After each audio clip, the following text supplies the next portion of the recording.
तो वहीं रफा पर हुए हमले को देखकर हिजबुल्लाह ने अपनी सीक्रेट फोर्स को एक्टिव कर दिया। ये सीक्रेट फोर्स दुनिया की सबसे खतरनाक किडनैपिंग फोर्स मानी जाती है। खबर यह भी है कि हसन नसरुल्लाह ने इजरायली सैनिकों को अगवा करने का ऑर्डर जारी किया है। ये रिपोर्ट देखिए।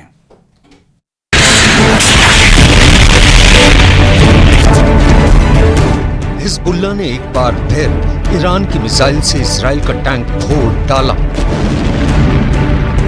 ये है अल्मास मिसाइल फायर की जाके फिर लेबनान इजराइल बॉर्डर पर अल मर्ज मिलिट्री बेस की तरफ पड़ती है। यहाँ पहाड़ पर बने मिलिट्री बेस पर खड़ी है इजराइल की बख्तरबंद गाड़ी नेमर।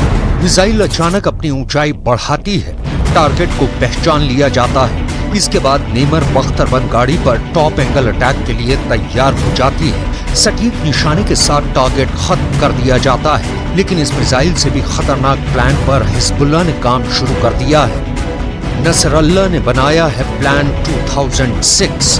प्लान 2006 का मतलब इजराइल के सैनिकों को किडनैप करो और गाजा को लेकर डील करो।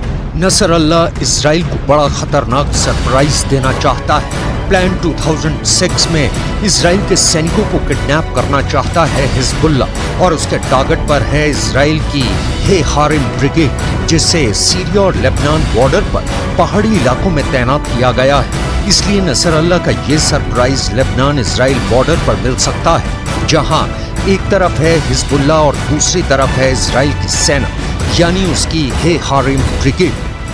हे हारिम ब्रिगेड को खास पहाड़ों पर लड़ने के लिए ट्रेनिंग दी गई है। मार्च 2024 में तैनात की गई हे हारिम ब्रिगेड इजराइल की बाशान डिवीजन के तहत काम कर रही है। इसके टारगेट पर है हिजबुल्लाह की छापामार फोर्स, जो हमेशा इजरायली सैनिकों को किडनैप करने की फिराक में रहती है। 2006 में हिजबुल्लाह ने ऐसी ही किडनैपिंग की साजिश रची थी, जब लेबनान इजराइल बॉर्डर पर हुए हमले ने अचानक पूरी दुनिया को चौंका दिया था। ये तभी की तस्वीरें हैं। तारीख 12 जुलाई 2006। हिजबुल्लाह के छापामार दस्ते ने रॉकेट से हमला करके इजराइल के गश्ती दल पर हमला किया। इजराइल के 3 सैनिकों को मार डाला और फिर उसके 2 सैनिकों को किडनैप कर लिया। उन्हें छुड़ाने गए सैनिकों को भी हिजबुल्लाह ने ट्रैप में फंसा दिया था और रेस्क्यू टीम के 5 सैनिकों को भी मार डाला था। किडनैपिंग का मकसद था इजराइल की जेलों में कैद अपने लोगों की रिहाई। इसलिए 2006 के बाद 2024 में भी हिजबुल्लाह 18 साल पुराने प्लान रहे। Must initiate a comprehensive hostage release deal, which will include ending this war in exchange and return of all the hostages. There are men, women, children, and babies being held by Hamas in living hell across our border in Gaza. We will not stop fighting for their freedom.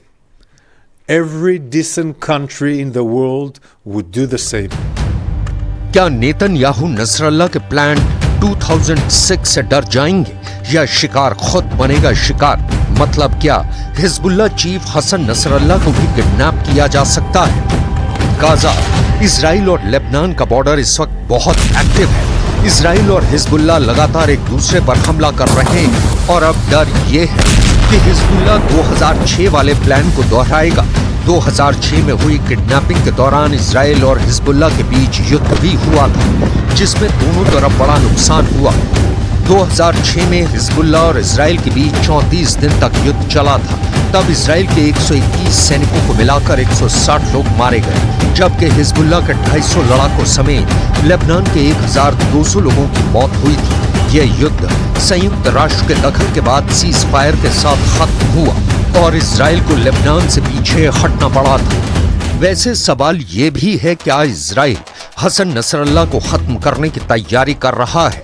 Israel की सुरक्षा एजेंसियों में इस बात की चर्चा है कि क्या हसन नसरल्लाह को किडनैप किया जा सकता है। हिजबुल्लाह के इस कमांडर ने कैसे इजराइल की नाक में दम किया हुआ था, आप ऐसे एंटी टैंक मिसाइल वाले हमलों को देखकर समझ सकते हैं। न सिर्फ ऐसे हमलों से हिजबुल्लाह इजराइल की बख्तरबंद गाड़ियों को उड़ा रहा है, बल्कि बॉर्डर पर तैनात किए गए कई कम्युनिकेशन सिस्टम पर भी धमाके कर रहा है। अब उसका प्लान इजरायली सैनिकों को किडनैप करना है, लेकिन इजराइल को कम आंकना गलती होगी। गाजा में लड़ाई के साथ क्या अगला नंबर हिजबुल्लाह के चीफ हसन नसरल्लाह का है? क्या इसराइल के टारगेट पर इस्माइल हानिया भी आ चुका है?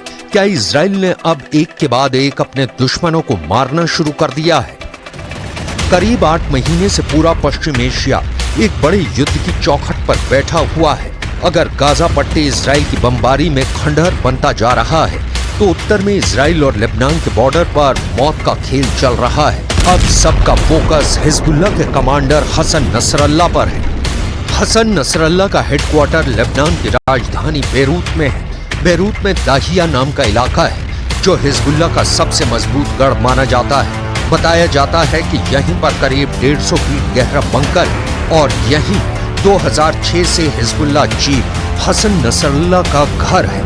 हसन नसरल्लाह को 2016 के बाद से खुले आसमान के नीचे नहीं देखा गया है, यानी पिछले 8 साल से नसरल्लाह बंकर में ही है। बंकर की सही गहराई और लोकेशन के बारे में सही जानकारी इसराइल को भी नहीं मालूम।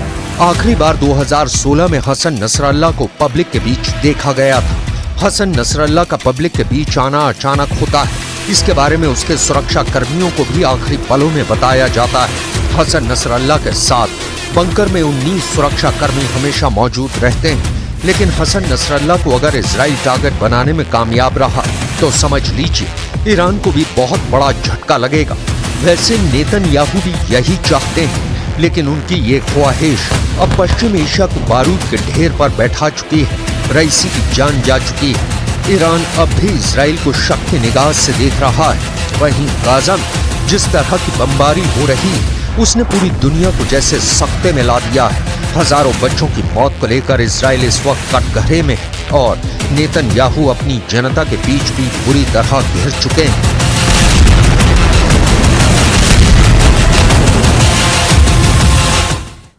और इसी बीच